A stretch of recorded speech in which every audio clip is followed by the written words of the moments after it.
घेरी लगावा। अब तो मोबाइल चेक कर। Hello darling. इसलिए मैं कहती हूँ अरे साबुन लेना मगर खोखा न लेना। उससे बात करवाना मगर खोखा न लेना। याद कर दो छोकरी ला प्यार करना खोखा न लेना। नहीं देगा क्या चाहिए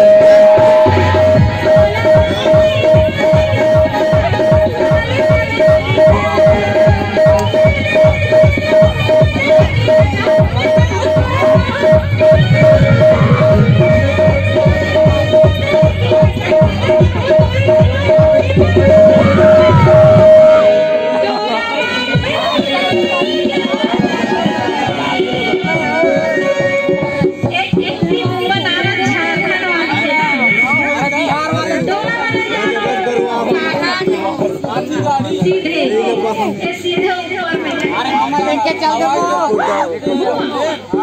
क्या बात है हमारी दम लगा डोला